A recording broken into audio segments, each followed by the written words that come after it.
Kenapa dalam itu ruangan kok mulut-mulut semua? Malaikat jawab, dia bilang begini, oh itu mulutnya pendeta-pendeta. Ya, kenapa mulut pendeta malaikat? Oh, pendeta-pendeta itu khotbahnya bagus, jadi mulutnya masuk surga, tapi kaki tangan itu di neraka. Karena begitu besar kasih Allah akan dunia ini, sehingga ia telah mengaruniakan anaknya yang tunggal, supaya setiap orang yang percaya kepadanya tidak binasa, melainkan beroleh hidup yang kekal. Amin. Please like, comment, subscribe, and share. Mezbah TV. Alkitab terdiri atas informasi dan ajaran. Biasa gereja jadi rusak itu karena orang bikin informasi jadi ajaran. Tanggal dia mau kawin 2, dia bilang kenapa Salomo boleh 700? Saya baru mau 2, kamu marah-marah lagi. Itu dia masalah. Tuhan pakai Simon Petrus, Yakobus, Yohanes, Andreas. Itu nelayan-nelayan kecil di Galilea. Tuhan pakai Lewi, pemungut cukai. Roma menaksir pendapatan dari satu wilayah, dikasih lelang jabatan, siapa boleh pungut dari situ, makan dari pungutan itu dan kirim ke Roma. Tuhan pakai Simon orang Selot, anggota partai politik yang anti terhadap Roma. Tuhan pakai Onesimus, seorang budak yang bekerja pada perkebunan milik Filemon.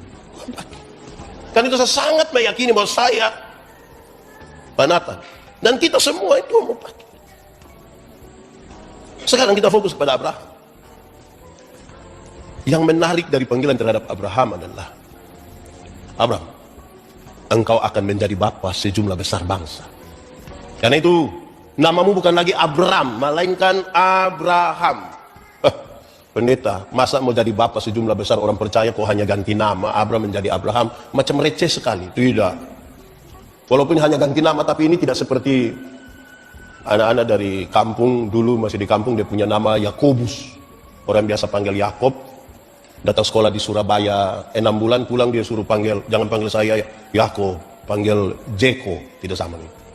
Beda itu. Dulu di kampung dia punya nama Maria.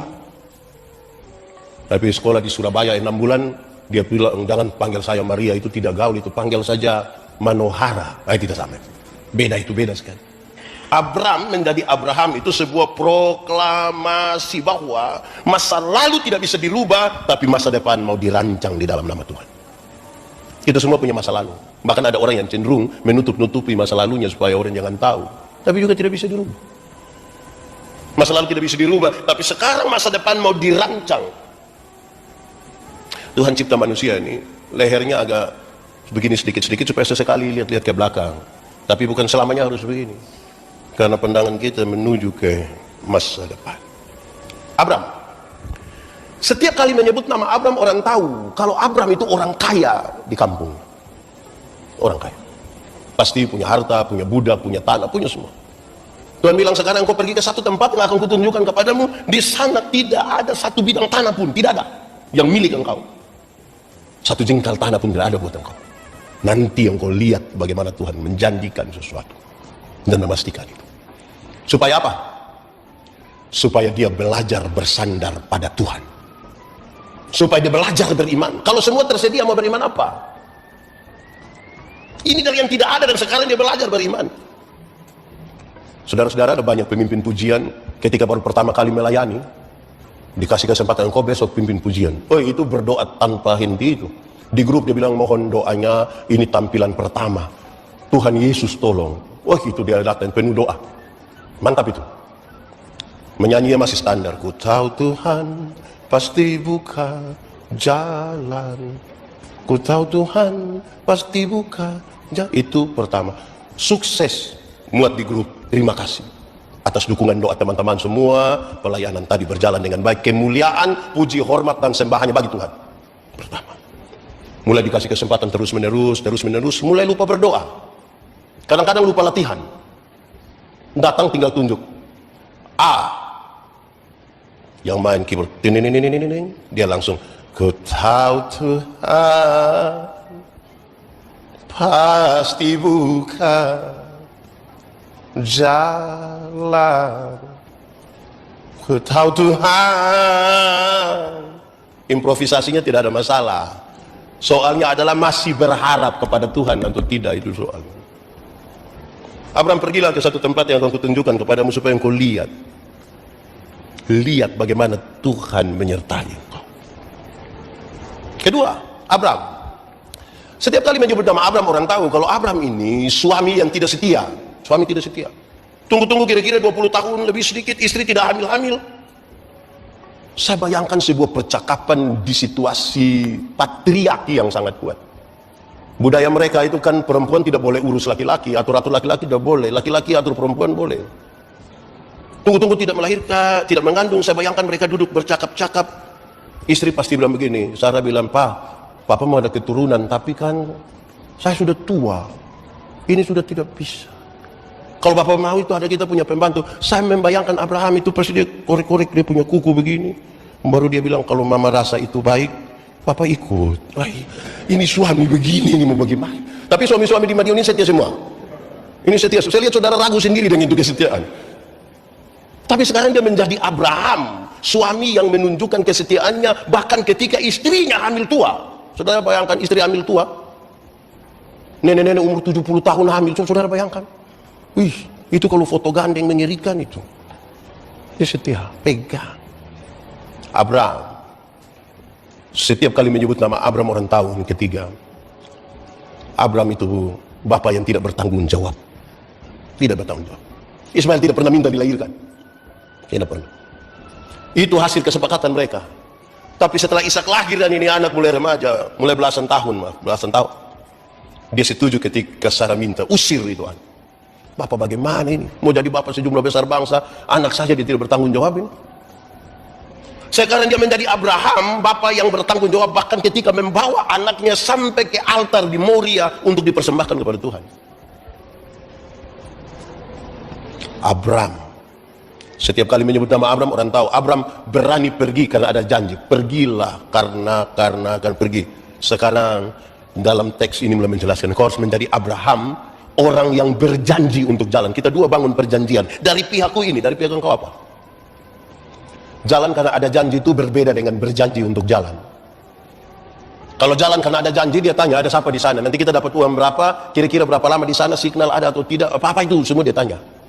Tapi kalau berjanji untuk jalan, apapun resikonya, apapun keadaannya. Saya membayangkan Pendeta Nathan ketika pertama kali 40 tahun datang sini, 40 tahun lalu, apa? Tadi di video itu, waktu itu susah sekali.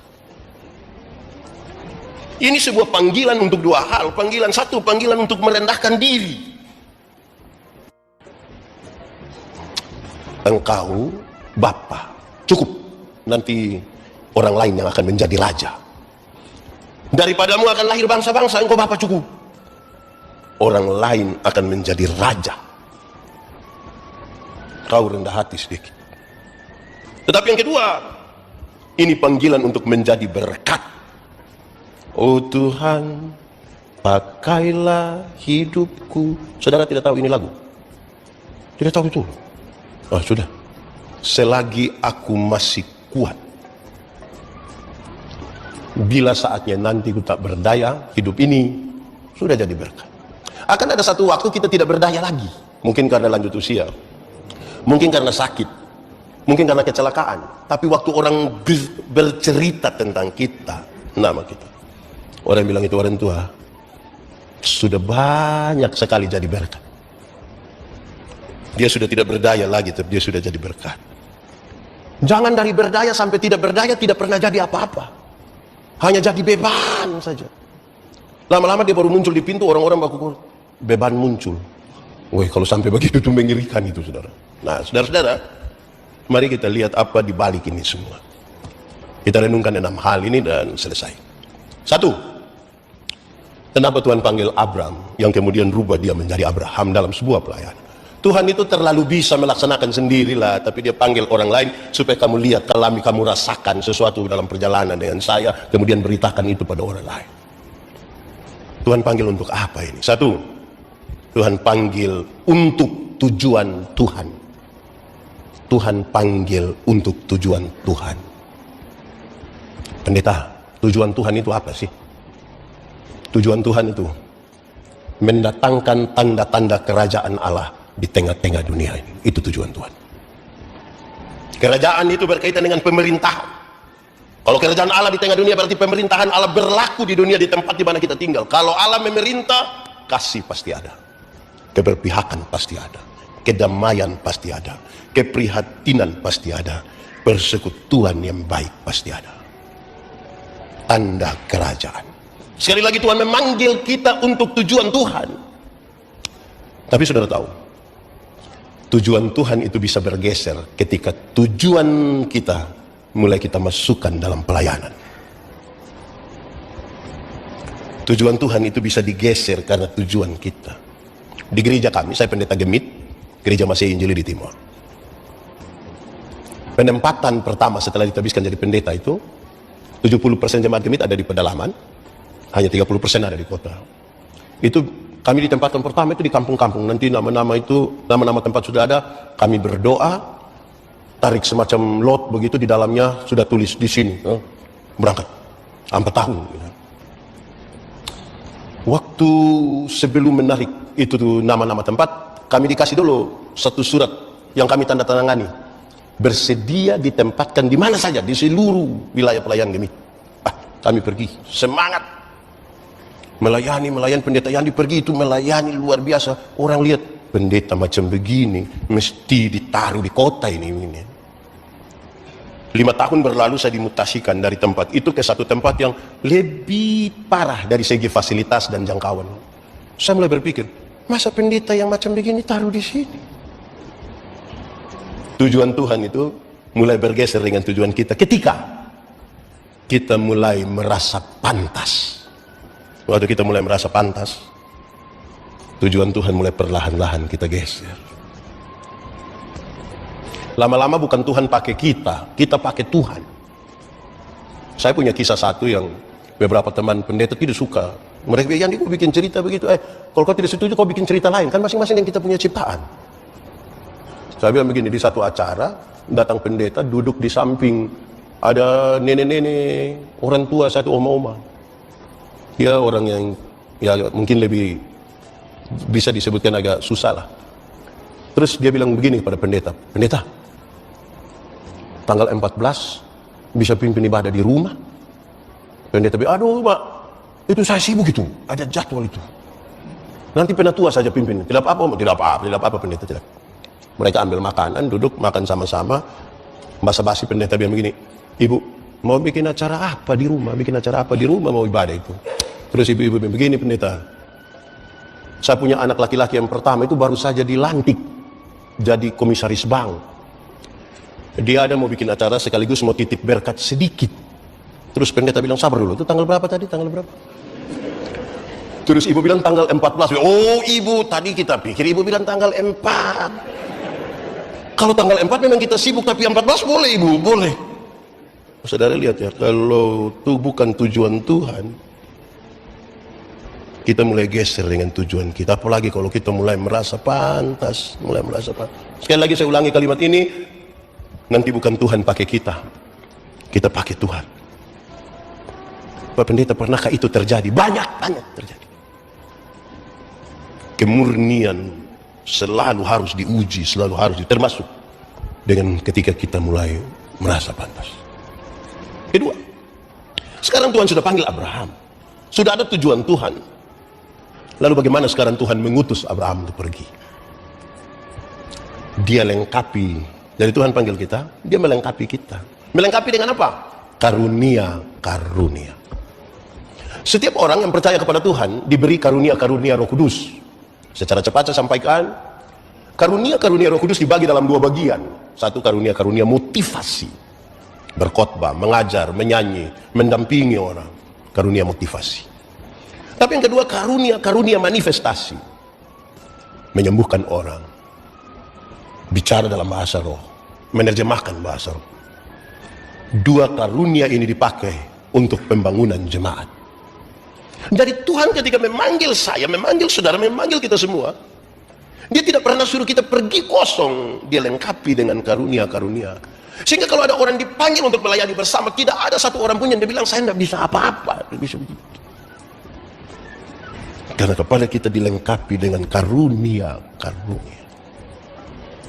Persoalan bergereja kita, saudara-saudara, adalah banyak orang tidak mau menemukan karunia apa yang Tuhan taruh pada dirinya. Dia sibuk dengan orang lain punya karunia. Sudah dua. Setelah dikasih karunia-karunia dan tujuan Tuhan, dilengkapi lagi dengan karunia. Sekarang yang ketiga, Tuhan izinkan untuk kita belajar dari orang lain. Belajar dari orang lain. Karena kita sebuah persekutuan. Sebuah persekutuan. Tuhan itu terlalu besar, sehingga tidak ada satu orang pun yang bisa memahaminya dengan mutlak. Dia butuh memberi telinganya, memberi matanya, perhatiannya pada perjumpaan Tuhan dengan orang lain. Baru dia mengerti Tuhan terlalu luar biasa. Saudara, kepintaran itu terbatas. Bodoh itu yang tidak ada batas. Dia mengalir saja, mengalir. Kepintaran mengerucut pada satu hal dan orang. Sehingga dalam gereja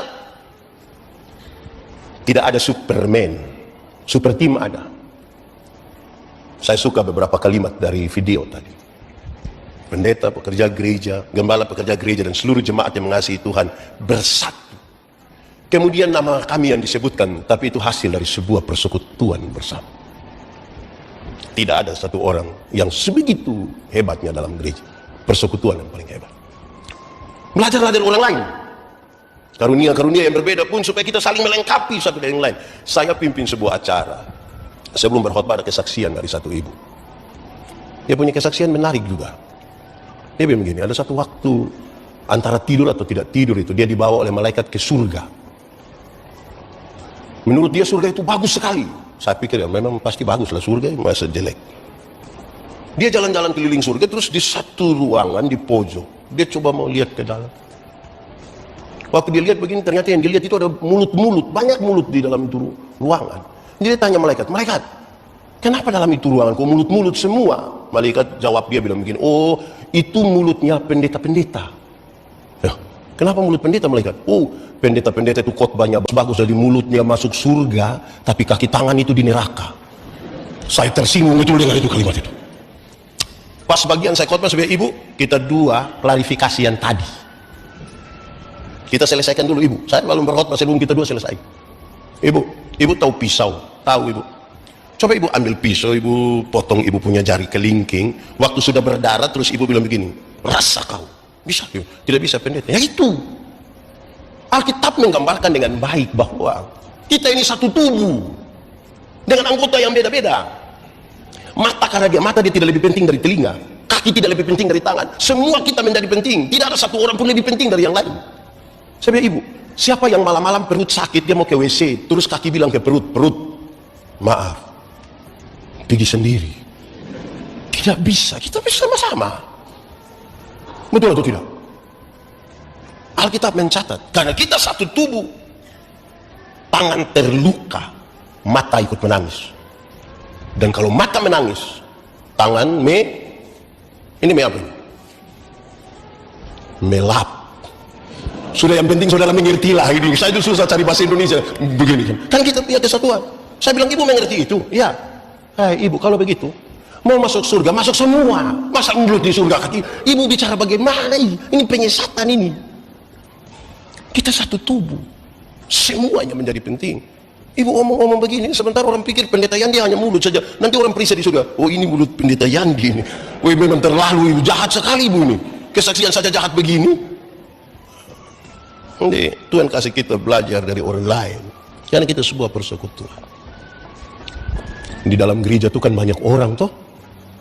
Ada yang sedikit bicara banyak memberi. Ada yang bicaranya yang banyak sekali memberi tidak sama sekali. Macam-macam ini orang-orang ini. Kita lagi mengelola yang banyak-banyak itu. 3. Keempat, ada tujuan Tuhan, lengkapi dengan karunia. Dia minta kita belajar dong dari orang lain dan bangun persekutuan. Tapi yang keempat, Tuhan mau kita fokus. Fokus pada yang kita jalankan, yang pada kita kerjakan. Pendeta Yandi tidak perlu tahu main alat musik. Tidak perlu. Itu bagian dari ini, pemain musik, pemimpin pujian. Kita bersama-sama. Tapi saya fokus di saya punya. Saya berkhotbah, bagian saya maksimalkan. Bagian mereka maksimalkan di sini. Masing-masing kita fokus. Biasa gereja jadi rusak itu karena orang tidak fokus pada apa yang harus dia layankan. Dia sibuk dengan orang lain punya pelayanan. Saudara, serius sekali itu. Saya sempat melayani di pedalaman timur kira-kira 3 tahun. Kami bangun gereja. Waktu bangun pembangunan fisik gereja, kami punya tradisi itu ada perhadapan panitia. Jadi mereka digembalakan, terus diperhadapkan. Jemaat, sambutlah ini panitia pembangunan gereja, bersama-sama dengan mereka menggumuli iman dalam pelayanan masing-masing ini, sampai Tuhan datang kembali ya. Terus mulai ada 1-2 pertanyaan, mereka jawab, terus kita meneguhkan mereka. Terus saya bilang begini, dalam pengembalaan serta khotbah perhadapan, saya bilang, panitia pembangunan ingat, kamu akan mengerjakan pembangunan fisik gereja, tapi kalau kamu bertengkar, berhenti itu pembangunan. Stop. Tidak boleh lanjutkan. Terlalu mahal sebuah pertengkaran. Karena dimulai dari perhadapan panitia. Masa kita perhadapan panitia untuk bertengkar? Masa kita perhadapan panitia untuk satu tersinggung dan buat gereja baru? Tidak usah aja. Terus saya lanjutkan. Biasanya pertengkaran itu terjadi karena masing-masing kita tidak fokus. Ibu-ibu yang masuk sebagai panitia seksi konsumsi, kan urusannya urusan ikan kuah asam dan kacang brenibon. Mestinya ibu-ibu fokus di ikan kuah asam. Tapi ada ibu-ibu yang tidak fokus di itu ikan kuah asam, kasih tinggal itu dapur, dia datang urus orang cor beton di sini. Itu yang bikin kacau gereja. Yang kuah asam saja. Yang cor betonnya dia cor saja. Masing-masing dalam pelayanan. Ada pendeta mau pergi pelayanan perjamuan, dia bawa motor. Tiba-tiba ban motornya pecah. Aduh, Tuhan ini bagaimana ini Tuhan? Di depan itu ada orang tambal ban. Puji Tuhan, amin, haleluya. Adek, tambal dulu pendeta punya ban ya. Oke pendeta. Baru 2 menit pendeta bilang, cepat sedikit orang tunggu saya di sana. Yuk pendeta, 2 menit, cepat sedikit. Setiap 2 menit, cepat. Ini ada juga cepat, kerja cepat-cepat. Terus Bapak sudah. Dia bayar, 10 meter ke depan, pecah lagi itu ban. Pendeta marah-marah, kau kerja bagaimana? Orang tunggu saya di sana, kau kira saya punya pelayanan macam kau? Ini anak hanya bilang pendeta. Pendeta punya pelayanan saja yang penting. Yang saya punya ini tidak penting. Saya pun tidak penting ini. Saya pun tidak penting ini yang Bapak punya ban pecah terus. Karena itu duduk diam-diam di situ biar saya kerja baik-baik. Supaya semua orang tahu bahwa kita semua penting dalam sebuah pelayanan. Tapi harus fokus. Harus fokus. 4. Kelima, ini setelah ada tujuan Tuhan, lengkapi karunia, belajar dari orang lain tapi mesti fokus. Yang kelima, lakukanlah hal yang berarti. Lakukanlah hal yang berarti untuk mendatangkan tanda-tanda kerajaan Allah di dunia. Saya tidak mau bicara teorinya. Saya berbagi cerita soal pengalaman pelayanan yang praktis tentang lakukan hal yang berarti. Gereja tempat saya layani, saya suka kasih tahu panitia hari raya gerejawi. Saya bilang panitia hari raya gerejawi, ingat di ulang tahun gereja itu tidak usah bikin ini pertandingan bola voli lah, tidak usah lah. Tidak usah tarik tambang lah, tidak usah lah. Itu nanti apa itu? Karang Taruna yang bikin, lurah yang bikin. Gereja tidak usah bikin itu. Kenapa pendeta? Wah, yang ikut itu bola voli, yang tarik tambang itu orang tidak pernah ikut gereja. Kita buat acara, separuh datang tarik tambang ada mabuk lagi. Taruhan lagi. Tidak usah buat. Lalu buat apa? Buat saja lomba berkhotbah antar rayon, antar kelompok, lomba menyanyi kidung jemaat dari nomor 1 sampai nomor 478. Nah itu berguna. Itu berguna itu. Karena kadang-kadang kita menyanyi makin dekat Tuhan. Separuh tidak menyanyi, hanya karena dia tidak tahu. Jadi buatlah yang berarti supaya dia tahu. Oh, mereka jadinya tidak buat lagi. Kedua, vokal grup paduan suara di gereja yang mau nyanyi, saya kasih ingat orang. Kamu kan menyanyi. Menyanyi itu khotbah berirama. Khotbah itu harus dimengerti oleh jemaat. Karena itu, 1, kalau kau menyanyi lagu bahasa Inggris, tulis dia punya terjemahan di sini. Karena tidak semua orang di sini mengerti itu bahasa Inggris. Nanti pulang dia bagaimana kalau dia hanya tulis terjemahan. Kedua, kurangi atau bila perlu tiadakan itu tiadakan saja. Lagu 5 menit, 4 menit habis di itu tidak ada arti itu. Belum lagi pam pam pam pam dum dum dum. Apa arti berarti, pam pam pam dum dum dum. Lakukanlah sesuatu yang berarti, walaupun hanya 5 menit itu. Lakukan. Karena kepentingannya adalah, oh jemaat, kan jemaat suka bilang begini, aduh, kita pergi ke gereja itu pulang nggak bawa apa-apa. Ya kita pendeta yang salah lagi. Padahal kita nggak bilang, lakukanlah yang berguna, yang dimengerti, yang berarti. Mantap itu kan. So 5 ini. Ada tujuan Tuhan, lengkapi dengan karunia, belajar dari orang lain, tapi harus fokus pada pekerjaan. Karena kita fokus itu, fokuslah pada hal yang berarti toh. Itu nanti jadi berkat. Yang ke-6 terakhir. Sebenarnya ini efeknya. Yang ke-6. Dan ini harus ada pada semua orang. Yaitu kedewasaan spiritual. Kedewasaan spiritual. Di daerah-daerah mayoritas Kristen. Seringkali kita dengar orang bilang begini, kamu ini pergi ke gereja terus-terus tapi sama saja. Oh, rupa-rupanya kita pergi ke gereja tidak bawa manfaat apa-apa bagi masyarakat. Karena tidak memberi pengaruh pada diri kita. Kedewasaan spiritual. Spiritualitas itu apa? Spiritualitas itu gerakan dari dalam keluar, bukan dari luar ke dalam. Yang di dalam itu teologi, apa yang kita imani, apa yang kita bicarakan tentang Tuhan itu yang di dalam. Yang keluar itu etika, perjumpaan antara teologi dan etika, spiritualitas. Ketika dilihat ada sampah, orang-orang dengan spiritualitas yang bagus, gerakannya dari dalam keluar, dia langsung ambil saja itu sampah. Kalau gerakannya dari luar ke dalam, pas ada sampah, pas dia mau ambil, dia bilang Pak Abraham, pas saya ambil tolong foto. Setelah foto dia upload baru tulis bilang begini, kebersihan adalah bagian dari iman. Pencitraan dia bilang. Gerakannya dari dalam keluar, bukan dari luar ke dalam. Kedewasaan itu ada 3. 1, kedewasaan biologis. Kedewasaan biologis itu 10 tahun lalu berat badan kok hanya 37. Sekarang kok 73. Nah itu dewasa biologis. 10 tahun lalu kita pakai celana nomor 27 tidak ada masalah karena perut rata saja. Sekarang kok perut macam ada 3 ya, satu di sini, satu di sini. Nah itu dewasa biologis. Siapapun bisa begitu, tidur, makan, tidur, ya cocok, naik. Kedua, dewasa psikologi. Dewasa psikologi tidak tergantung umur dan berat badan. Ada orang yang umur 40 tahun tapi sedikit-sedikit tersinggung.